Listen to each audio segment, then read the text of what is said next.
مفتی جعفر حسین نے ایک دستور بنایا. اسی دستور کے تحت بکر کی سرزمین پر پورے علماء کرام اور تمام عوام جمع ہوئی اور پھر انہوں نے دیکھا کہ علامہ صفدر نقوی صاحب کا نام قیادت کے لیے پیش ہوا، لیکن علامہ صفدر نجفی صاحب نے اپنی جگہ پہ یہ دیکھا کہ یہ ایک جوان ہے اور اس سسٹم اس نظام کو بہتر انداز سے چلائے گا. بہت سے نام پیش ہوتے رہے، لیکن قائد شہید کا نام علامہ صفدر حسین نجفی مرحوم نے قائد شہید کا نام پیش کیا اور تمام سپریم کونسل اور عوام نے قائد شہید کو بکر کی سرزمین پر اپنا مفتی جعفر حسین کے بعد ایک آئینی اور دستوری قائد بنایا.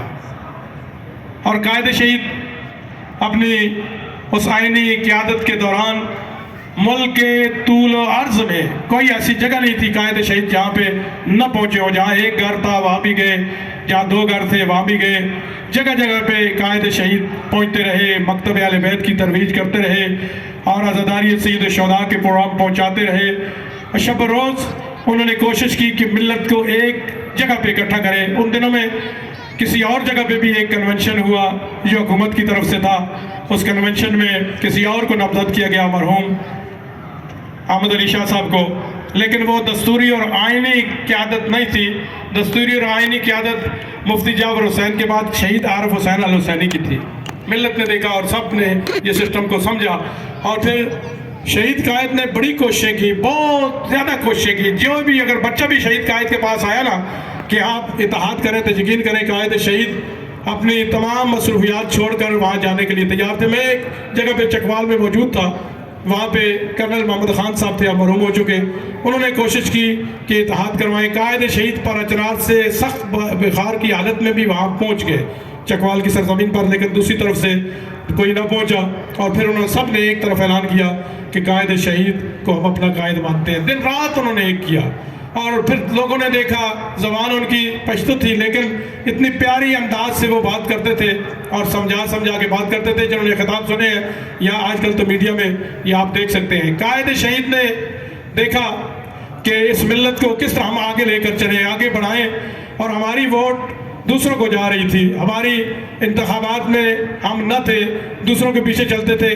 ایک سانحہ پیش آیا 6 جولائی کو جو مفتی جعفر حسین مرحوم نے جو ایک قرارداد پاس کروائی تھی 1980 میں، فقط اس پہ ایک پہ عمل ہوا، زکوٰۃ والے باقی نہیں ہوا. قائد شہید نے 4 صوبوں میں اعلان کیا کہ پاکستان کے جو 4 صوبے ان میں 6 جولائی کو یوم احتجاج ہوگا.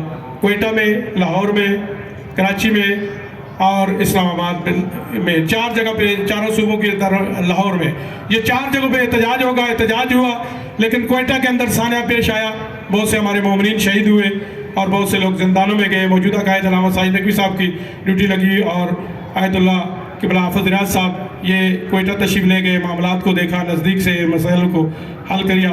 اور قائد شہید نے شب و روز ایک کر کے ملت کو جمع کرنے کی پوری کوششیں کی. انہوں نے وکلا کا ونگ بنایا، جتنے وکیل تھے ان کو جمع کیا. استاد ٹیچروں کا ونگ بنایا اور اسی طرح پاسبان اسلام بنائے اور استادوں کا ایک ونگ تیار کیا. یعنی زندگی کے ہر شعبے میں قائد شہید نے نظر دوڑائی اور سب کو اکٹھا کرنے کی کوشش کی اور اس سسٹم بڑا پیارے انداز سے آگے چل نکلا. اور قائد شہید نے دیکھا کہ اب ملت کو ہماری اتنے آدمی شہید ہو چکے. اور قومی اسمبلی میں اس وقت ایک سید تھے جو سپیکر تھے، فخر امام، اور ان کو کہا گیا کہ ان شہداء کے لیے قومی اسمبلی میں فاتحہ کرائی جائے. کیا کیا جائے؟ فاتحہ کرائی جائے. انہوں نے کہا جی میں معذرت چاہتا ہوں، میں اس پلیٹ فارم سے نہیں آیا. فاتحہ کرانے تک کوئی تیار نہ تھا کہ قومی اسمبلی میں اتنے ہم نے مومن شہید دیے اور قومی اسمبلی میں فاتحہ ہو. پھر قائد شہید نے سپریم کونسل کا اجلاس بلایا، اکٹھا کیا. آپ کیا کریں؟ دیکھا کہ ہماری ووٹیں لے کر جو جاتے ہیں وہ کسی اور کی بات کرتے ہوئے نظر آتے ہیں، وہاں تو شہداء کے لیے فاتحہ بھی نہیں ہوا. پھر قائد شہید نے 6 جولائی کو قرآن و سنت کانفرنس کے حوالے سے لاہور کے اندر ایک بہت بڑا کانفرنس بنائی جو ملت جعفریہ کی سب سے بڑی کانفرنس تھی، جس میں جوک در جوک لوگ پاکستان بھر سے اپنی گاڑیاں کر کے اور کاروانوں کے کاروان 6 جولائی کو پہنچے. ہم بھی اس سسٹم اس میں موجود تھے جو قائد شہید نے 6 جولائی کو بلایا تھا، کنونشن قرآن و سنت کے نام سے لاہور کے اندر. پھر قائد شہید نے اس کنونشن میں ایک ملت کو لائے عمل دیا. ایک پروگرام دیا، اور وہ پروگرام دیکھیے آج بھی قائد شہید کی وہ تقریریں چل رہی تھی، اتنا پیارا ملت کو پیغام دیا اور پروگرام دیا، اور قائد شہید کو دشمن پہچان گئے، اپنے نہ پہچان سکے۔ قائد شہید ایک انٹرویو میں کہتے ہیں، میں زیادہ تفصیل میں نہ جاؤں، آغا صاحب تشریف لا چکے ہیں، قائد شہید ایک اپنے انٹرویو میں کہتے ہیں کہ سوال ہوا، ایک صحافی نے سوال کیا کہ آپ نے 3-4 سال میں کیا کیا ملت کے لیے؟ انہوں نے کہا جی میں نے اپنے آپ کو کوشش کی کہ میں اپنے آپ کو شیعہ ثابت کروں، میں یا علی مدد کا قائل ہوں، میں عزاداری کا قائل ہوں۔ ملت ہر دور میں معذرت کے ساتھ امام حسن کے ساتھ اگر ساتھ دیتی، مشکل کشا کا ساتھ دیتی، تو 25 سال مولا علی علیہ السلام گھر میں نہ بیٹھتے خاموشی سے۔ ایک تاریخ ہے، تاریخ رکھتی ہے، علماء بھی ہمارے 14 معصومین کی تاریخ سے لے کر آگے بڑھتے ہیں۔ پھر قائد شہید نے مینار پاکستان پہ جو ایک وسیع پروگرام دیا ملت کو کہ ہم کل انشاءاللہ سیاست میں آئیں گے، اور آ کر اسمبلیوں میں پہنچ کر حقوق تشیع، دفاع تشیع اور ترویج تشیع کو آگے بڑھائیں گے۔ یہ قائد شہید کا اعلان 6 جولائی پہ تھا۔ مل کے باز بلند صلوات۔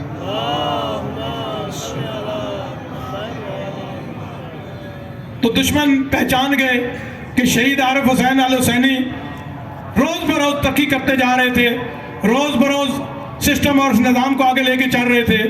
یقین کریں ڈین اسمیر خان میں اس وقت بھی، آپ لوگ بات کرتے ہیں، اس وقت بھی ایک انٹرویو قائد شہید کا اٹھا کے دیکھیے، کوئی مسئلہ تھا، قائد شہید نے فضل الرحمان صاحب کی طرف ارجاع دیا اور کہا کہ یہ جو مسئلہ حل کریں گے ہم ان کے ساتھ ہیں۔ کیوں؟ مومنین کی خاطر، امام حسن کی سیرت کو سامنے رکھتے ہوئے، امام حسن کی سیرت کو سامنے رکھتے ہوئے قائد شہید نے جو بھی اقدامات کیے بڑے پیارے انداز سے۔ پھر دشمن پہچان گئے، اپنے نہ پہچان سکے۔ 5 اگست 1988 کو نماز صبح کے بعد اپنے دادا کی سنت پہ عمل کرتے ہوئے جام شہادت نوش کی، اور ایک ٹھاٹھے مارتا ہوا سمندر پورے پاکستان میں جس وقت اعلان ہوا کہ 5 اگست 1988 کو قائد شہید کو شہید کر دیا گیا، یقین کریں پورا پاکستان تھا اور پشاور تھی، ہم بھی ان کے جنازے میں موجود تھے، اور جوک در جوک لوگ پشاور مدرسے میں پہنچنا شروع ہو گئے، اور پوری پاکستان میں، پورے ورلڈ میں قائد شہید کی شروع ہوا۔ خمینی نے زندگی یہ رہ گئی، امام خمینی نے اس وقت دیکھا کہ پاکستان کی سپریم، یہ نقطہ بڑا قیمتی نقطہ ہے میں جو بیان کرنے جا رہا ہوں، پاکستان میں کیا نمائندگی تھی؟ پاکستان میں سید محمد حسین دہلوی قیادت تھی، مفتی جعفر حسین کی قیادت تھی، اس وقت انقلاب نہیں آیا تھا، انقلاب سے پہلے ہماری قومی قیادت موجود تھی پاکستان کے اندر۔ پھر جس وقت امام خمینی نے دیکھا کہ پاکستان کے تمام علماء کرام جمع ہو چکے ہیں اور قائد شہید کو اپنا قائد منتخب کر چکے ہیں، پھر امام خمینی نے اپنا ایک نامہ جاری کیا کہ آپ میرے نمائندہ ولی فقیہ پاکستان کی سرزمین پر ہیں۔ پہلے ملت نے، علماء نے، سپریم کونسل نے قائد کو قائد بنایا، اور بعد امام خمینی نے پاکستان کے اعتماد میں نمائندہ ولی فقیہ امام خمینی نے قائد شہید کو بنایا۔ واضح ہو گئی کہ ہمارے پاکستان میں کیا سسٹم انقلاب بعد میں تھا۔ تو شہید ایک تو قیادت ان کے پاس تھی، دوسرا نمائندہ ولی فقیہ تھے۔ پاکستان جو اعلان کیا انہوں نے پہچانا، اپنے نہ پہچان سکے، اور جام شہادت نوش کی، پورا پاکستان وہاں جمع ہوا، ہم بھی وہاں پہ موجود تھے۔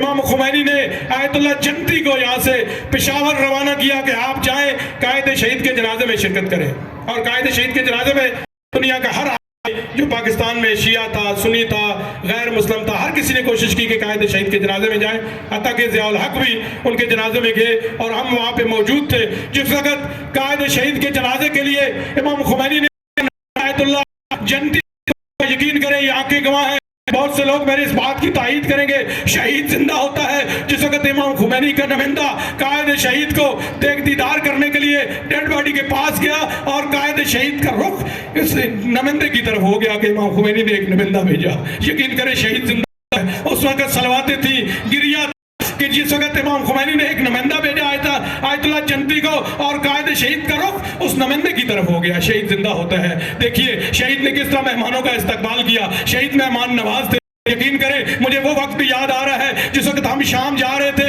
ہمارا ویزا کا نہیں لگتا تھا، ہمارے انکل تحصیل صدر تھے، پشاور میں گئے قائد شہید کے پاس لے مطالبہ کہ ہمارا ویزا لگایا جائے، آپ ہماری مدد کریں۔ قائد نے مہمان نوازی بھی کی، کرایہ بھی دیا، اور یقین ہم کتنے خوش قسمت ہیں، قائد شہید کا سید حسین نقوی ابھی خدا کو بھی بخشے، افتخار وہ بھی اس دنیا سے جا خدا نے کو بخشے. سید توصیف حسین نقوی اور سید ناصر عباس نقوی فرزند محاذ. یہ نہیں لکھا کہ ہمارے عظیمی دوست ہے. یقین کرے میں بوضو کھڑا ہوں, 7 محرم 8 کی رات ہے, قائد شہید کی اس 23ویں برسی میں جو میں بات 34ویں برسی میں جو کر رہا ہوں, ذمہ دارانہ بات کر رہا ہوں. قائد شہید نے یہ نہیں لکھا کہ ہمارے دوست ہیں فرزند محاذ کہ میرے بیٹے ہیں ان کو ویزا دیا جائے. شہید تو ہمارے روحانی باپ تھے نا. شہید کو ہم کہاں بھولتے ہیں؟ شہید کو جو بھول گیا, وہ تحریک جعفریہ کو جو بھول گیا, پاکستان میں تشیع کو بھول.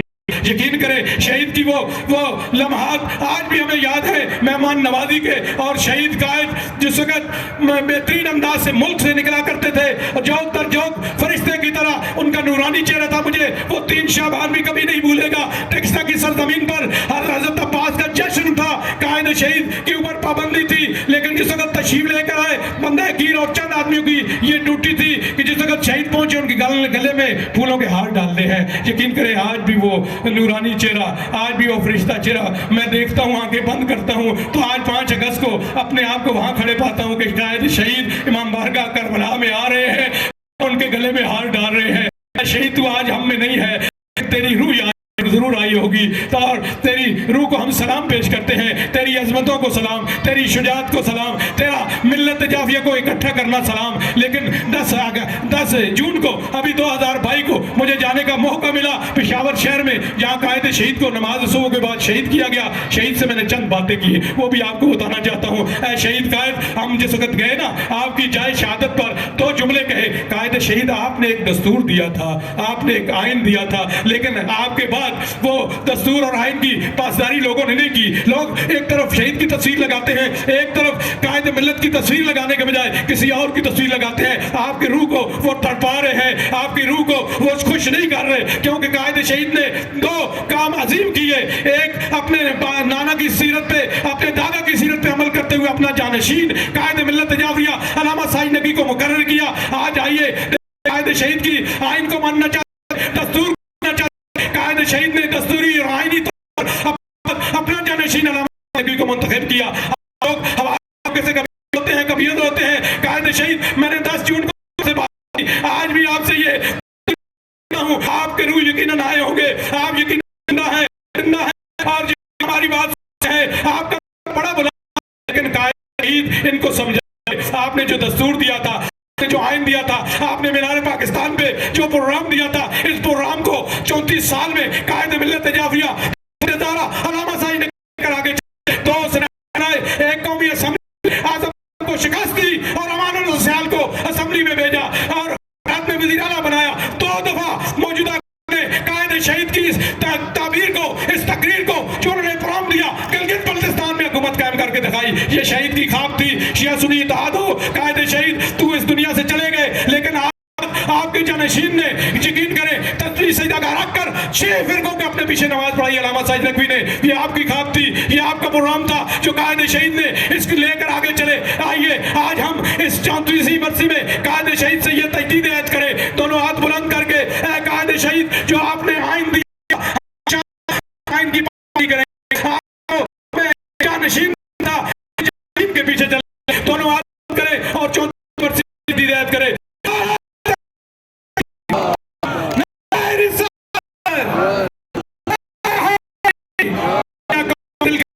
عارف حسین, عارف کے شیعہ قوم کے دل کا چین, پچھلے اگلے سارے میں شیعہ قوم کے دل کا چین,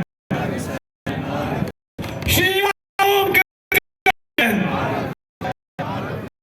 جس قوم کا قائد سے یہ تجدید ہے. مفتی جعفر سید عارف ساجد ہیں دونوں کے وارث. مفتی جعفر سید ساجد ہیں دونوں کے, مفتی جعفر سید عارف ساجد ہیں دونوں کے وارث. جس قوم کا نعرہ علی ولی, اس قوم کا قائد ساجد علی. سارے مل کے, جس قوم کا نعرہ علی ولی کا قائد ساجد. خدا آپ کو سلامت رکھے. یہ ایک خاکہ تھا, ایک بالکل مختصر